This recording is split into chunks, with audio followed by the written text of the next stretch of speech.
All right. Well, let's get into it. A couple of weeks ago, we talked to Drew Bacchus about what it's like growing up in purity culture and in a like community that's totally centered around that, and then having to learn to explore your sexuality as an adult.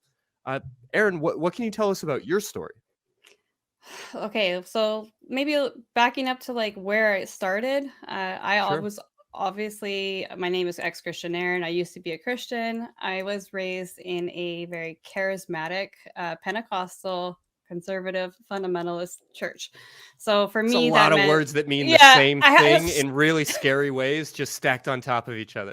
yeah, just picture like your typical kind of conservative church, but like a lot more like wild on Sunday mornings typically, Mm-hmm. Wait, did we and a go lot to of the like same church? I Yeah. think we went well, to the same maybe. church. Maybe, yeah, yeah, same church, yeah. So like a lot of the typical things that were like have been brought out with like purity culture, maybe with a slight twist of like spiritual warfare going on with Mm-hmm. it because of like the extreme charismatic like kind of section that I was in. So I was raised with like the typical like abstinence only kind of sex education. I would say that my sex education, or maybe I like to call it my miseducation, Sure. was very lacking for the most part. It was basic kind of like, oh, first of all, at home we didn't talk about it a whole lot. My when I look back on my sex education, it was like the typical things you do like elementary school is like anatomy and like that kind of very basic stuff. And then grade 9, I think there was like this kind of like the STDs are scary and make sure you are, like don't get pregnant, and like it was just like it was the late 90s early 2000s, so that was basically the focus of my sex education growing up. Anything else that I knew about sex or thought I knew about sex came from either youth group kind of conversations, the typical object lessons with like the chewed gum and heavy emphasis on virginity, especially for women, Mm-hmm. um, or things I read in like 17 magazine, or just like the kind of gossip columns, or just like gossip I heard around at school. So I had a very unclear understanding about sexuality. The main takeaway from the way I was raised and my whole environment growing up was that sex is something that you do not do at all. You stay away Mm-hmm. from it until you're married. There was this like obviously the Christian worldview was that like there was sex is this sacred thing that you save until you are married, and there's this covenant made within under God, and that the two become one. And that was obviously like really heavily emphasized on. One of the things that was maybe like I don't think it has anything to do with the theology that I grew up with, but one thing that was told to me, which affected me for a long time, was that Sure. my mom told me when I was, I don't know, junior high school, when I had my curiosities about it, that if you have sex, that I will know. That's what she said to me. Mm-hmm. And so I think what that did for me was that it put this idea in my head that once I had sex, and for me, sex, of course, was penetrative. I can't say it. A Penis sex in like vagina. penis in vagina sex. That was the line. There was a line that you crossed, and if that line, that it would somehow physically and like spiritually, and that it would be noticeable. So I felt very much from the early on that whatever happened on my like sexuality was very much public. It was nothing was private. Obviously, like the whole idea that like God's watching you all the time. So there was just this constant feeling of, I guess, a lack of anonymity in my sexuality. Yeah. Um, so that was kind of, I would say, my foundations of looking at sex. It was like this weird, scary thing that I wasn't allowed to talk about and not allowed to think about. There was not a lot of conversation about like what's normal or what's even going on in my own body as like a teenage girl. Like none of that. It was very much focused on like you need to stay pure, like pure as snow kind of thing, and everything you do affects boys and the men in such a way that like you are somehow culpable to like their own sin. And like it was just, I mean, I think if you've followed along with like the purity culture conversation at all, you've heard a lot of this before, but the way that it deeply affected me, it continued on for a lot longer past the point of me actually becoming sexually active. Yeah. So how did that worldview end up interfering with your sex life or your early experiences with sexuality? Right. So I remained a virgin if we're going to go based on the concept of virginity taught Sure. in Yeah. Well, Christianity. this idea that sex changes you or Yeah, that your mother will be able to know that there's something different it was about you terrifying is to super me. pervasive, and it is wrapped up in these bullshit virginity myths. Yeah, so up until 3 years ago, I would have said very boldly, I remained a virgin until I was married. But the reality, if I'm just gonna step ahead in my story here, was that I that's not true. I had relationships in high school that like, was already exploring my sexuality. The difference was that I would have these experiences just kind of like, high school kind of, messing around kind of things, but then I would just be, like, horrified with guilt later on, and then Mm. every Sunday, it was just like this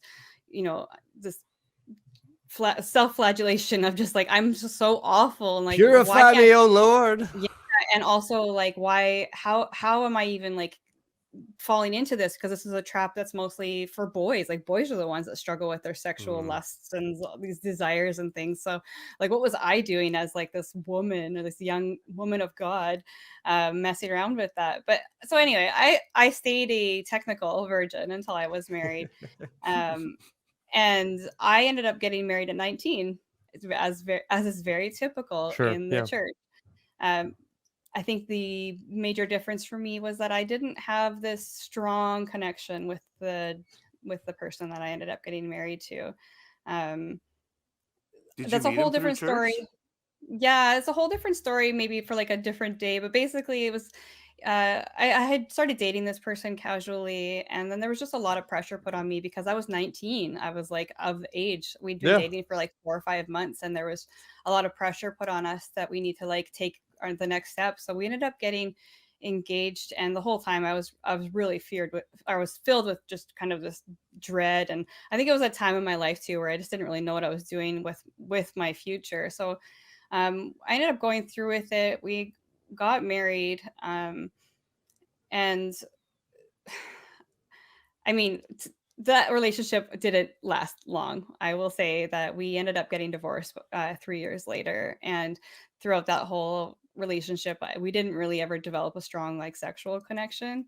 Um, but to back up to that first time, like on my wedding day, and Mhm. a trigger warning for anybody that maybe can relate to this. Um, because I felt like there was like this course of action that had to happen. The actual day of my wedding was really traumatic for me, because there's such a assumption in purity and Christian communities that like, when you're young and you're getting married, it's because you're just dying to have sex. And I wasn't Right. at that point Yeah. emotionally with this person. And so the whole day was just relentless teasing from everybody that Oh about the God. fact that I was going to be having sex that night. And just the thought that I had hundreds of people, anybody who knew me like on social media or my personal life, my mother, my father, my cousins, everybody knew what I was going to be doing that night. I was just humiliated by Mm. that. And then the actual going into that night felt very much out of my control. And when I look back on it, when I've done some trauma work over it, it very much felt like a sexual assault to me. And I will say that is coming from my perspective of it. I don't When I speak about my ex partner, I don't believe that there was any kind of intention on their part. By They're just as much of a victim of this culture as I was. Sure. But that was my experience that night. It was very, very upsetting. So um that that experience stayed with me for a long time. um, and it really impacted just the way that I viewed sex as a concept for a very, very long time. Mm. Yeah. Well, so how did all of that begin to change? How did you start to deconstruct or unravel all this? Right.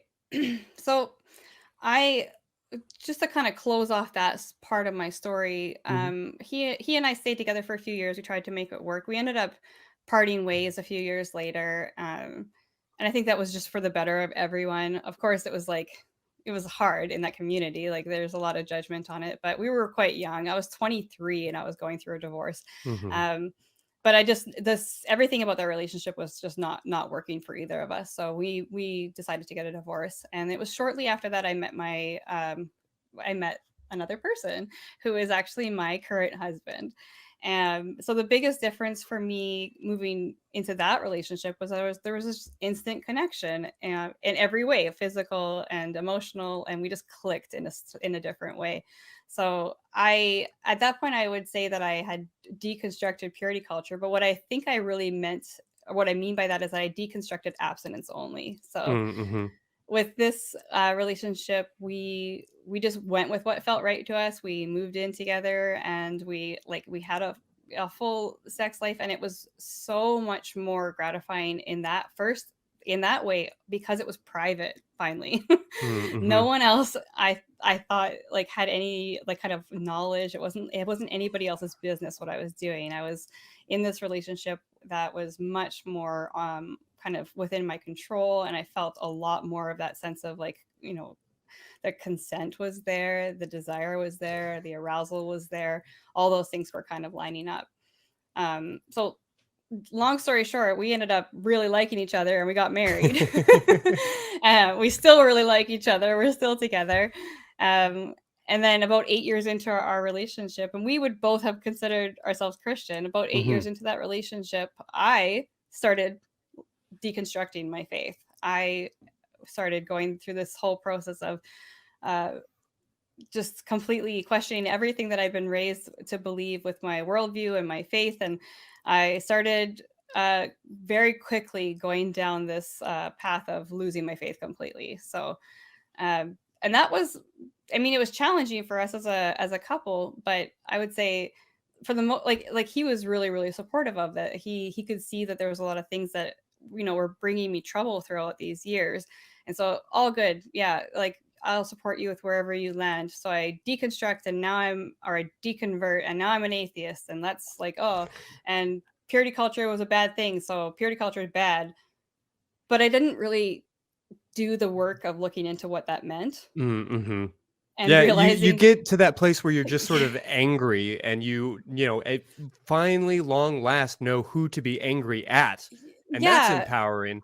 But we still, especially since you don't know what you don't know, so many people still don't recognize that, like, oh, my sexuality, my thoughts on the way the universe is structured. I mean, there are all these little threads that you might not even think to pull on. yeah. So like I'd gotten to this point where I'm like, oh yeah, I'm an atheist now, and I obviously like purity culture is bad, abstinence only teaching is harmful, and that's that. But it was like a little while into my into my new experience, I guess, Mm, that I started realizing like, oh, I actually need to go back and like undo some of the miseducation I've had mm, and do the hard work of kind of re-educating myself, because I actually didn't receive a sex education. I didn't receive the positive and correct information about how my body works and how intimate relationships work. And there was just a lot, even though I was in this relationship that I'm really content and happy with, and I'm attracted to my partner, and there was still a whole bunch of stuff that we needed to work through. yeah. Well, And for me specifically, that I needed to work through. Well, and you had to go through a lot of those big moments again, or once again, not entirely in private, with a sense of like an audience, and working with a partner, even if this is a partner that you get along with and that has open-minded and is accepting and loving and all of that tenderness and support. That feels incredibly tricky. I mean, what were some of Mm. those like big moments or some of those big fears that you had to overcome? Yeah, that's actually an interesting way of looking at it. I remember one of my big fears I had, which was just to talk to my husband that like, hey, like I think purity culture might have screwed me up a little bit. Sure. And like I think it might have been harmful for you too. That's a weird conversation to have, because it's like I don't know you how to know, tell you this, but you may have yeah, been brainwashed. yeah, so it's kind of like saying like, okay, so we're good and we have good sex, but I wonder if it could be this whole other thing, basically. Like, I Mm. wonder what could be holding us back from having the best sex we've ever had, or maybe some of those things that we've struggled with over the years, like on my own end. So, like, I can maybe go into that in a little bit, but maybe that wasn't so much something going on between you and me. Maybe that was some of my trauma that I had because I was raised in purity culture. So that was kind of a scary thing to bring up in the first place, because I don't want to make it look like there's anything wrong. There's nothing wrong with us. It's just that, like, maybe there's something distorting the relationship or distorting the way that we are, or I'll just speak for myself. I know now that there was something distorting the way that I was looking at my sex life. Yeah, So and that is, I mean, any couples counselor will tell you that the most significant bit of work any couple will do to resolve something like this is to externalize the problem, to recognize it's not me, it's not you, it's, this thing that we have built together, and it's you and me versus that problem. And it sounds like y'all got to that point relatively earlier. By the time you presented it, you were able to say, like, look, there's nothing wrong with you. There's nothing really wrong with me, but we both have been kind of fucked in the head. I mean, is that at all how it felt? I think so. I mean, it's not like it was just like I brought it up and then the next day we're like, "Oh, we're fixed now." For me, it was like I brought it up and then it was like he was like, "Yeah, okay. Like, just tell me what you need," kind of thing, like. And I'm like, I need to go and like read a whole bunch of stuff and like just like unfuck my brain Yeah, and take some time to think about this, and I'll get back to you, kind of thing. So there was like quite a long time where I was just kind of re-educating myself. The other thing was that I was thankfully I was in counseling during my whole deconstruction process, and I was diagnosed with religious trauma syndrome and other forms of trauma pretty early on. So it was something that I immediately brought up with my counselor and was able to kind of work through it on that end, and realizing that a lot of the things that maybe had followed me around through these years. So for me, kind of just this shutting down, even though the desire is there, but like when the moment happens, kind of shutting down. That's a really hard thing when you're in a loving, committed relationship. And I can explain sure. it for so many years. I don't know why I just can shut down like that, or um like, because it's not there, it's not going on mentally, it's physically. So just working through that and realizing it has nothing to do with him, it has everything to do with the way I was raised. And the fact that, like, I've heard this mentioned many times, that purity culture kind of trains you, like it gets you in this way of responding to your own body's stimuli to shut it down. Like Yeah. you Yeah, train it gets in your yourself. head. Yeah. Yes, and you kind of That you teach yourself for so many years to like suppress, just like push it away, push it away. And then when you get into like a sexual relationship, it doesn't just switch like that. So even though the desire is there, there's like these automatic kind of physical responses that don't just change overnight. And so that was something I really had to work through. I think maybe so the getting some trauma counseling, and then also understanding more about how to actually practice mindfulness in those moments, like, it's been a big learning curve. Yeah, no question. I mean, again, that idea that sex will change you and that suddenly your experience of sexuality or losing your virginity or whatever is suddenly going to change the way that your body reacts to those things. And all of a sudden, because God has blessed this union, we're going to be having this incredible, wild sex. At least that's the way it was definitely advertised for a lot of the folks that I was around. Erin, you talked about getting married at a young age and everybody sort of acting as if you're at that age, like your hormones are raging. You're going to desperately want to have sex, so we better make sure we do this in the proper union. That's definitely a narrative that I know I experienced, and that a lot of people are kind of pressured into thinking that, okay, sex is a very scary topic now, but if I can just sign that document, if I can just get that diamond, that somehow magically it's going to be this like fun, exciting thing that all those sinners have been talking about all these years. Yeah, Yeah, and go ahead, that Nate. sorry, I was just gonna say that indoctrination dies harder than John McClane at Christmas time. Absolutely. And I've been watching the YouTube chat, and yes, the quarry is great, and also yes, this is a Pride stormtrooper. It is, and it's amazing. So yes, chat, that is what that is. And also, folks in the chat, we still have open lines. So if you have something to contribute to this conversation, please give us a call. Again, it's 512-991-9242 or tiny.cc/callsex. And real quick before we move on, I just want to throw in that this really affected me as a young teenager struggling with my own sexuality, being someone who was definitely not straight, but somebody who could pass for straight. And I was encouraged and impelled to not act on what I would have found the most satisfying sexual experiences. Like, I like women, I can be with women, but I prefer men. And had I admitted that to myself a lot earlier, I could have been a much happier person much sooner in my life. So yeah, that definitely rings true for me, what you were saying, Erin. Yeah, it's just the lack of freedom to just be curious about what's going on inside yourself. Like there's this kind of very strict and very binary path, and you're on it whether you want to be or not. And any curiosity that you have about getting close to the lines on either side, like, it's just shut down in such a harsh way that you end up self-regulating and self-policing yourself even when there's nobody around. Right. I think that's the harm of being in fundamentalism, or whatever some It would turns say, your kind of. conscience against you. Absolutely. Yeah. So even into my 20s and into my 30s, here I am, like, in a relationship that I want to be in, that I chose to be in, and I'm still policing myself all these years later because of those kind of um just the way that I guess in a way, the lanes I was in while my brain was developing. That's what it feels like. Yeah, Right? yeah, and there is something to be said about those things getting pretty hardwired through use.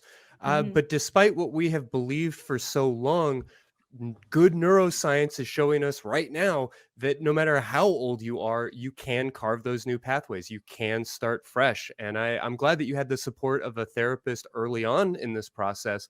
But I just want to emphasize to everybody, it is entirely possible for you to have a overwhelming bodily reaction to sexuality, to a number of things that aren't wrong, but that might make you feel like you want to throw up, or that might make you feel terribly uncomfortable. And that is not an accident, but it also isn't permanent. And it's just important to recognize that we can retrain our bodies. We can retrain the reaction that we have to sexual stimuli, as well as a number of other great things. But with all of this, you're talking about this moment where you kind of recognize, oh no, there's actual work to be done here.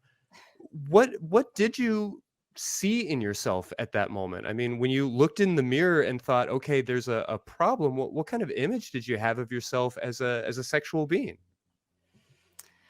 I think it's just I didn't see myself as a sexual being before. I saw Mm, myself as, I mean, when we talk about things like gender roles and biblical roles, I saw myself as this side character in in a movie where someone else is the main character. It doesn't really matter what is going on in me internally, because I'm just kind of a side character to this other person. And mm, it's not about my husband. It's just about the man in this whole setup, right?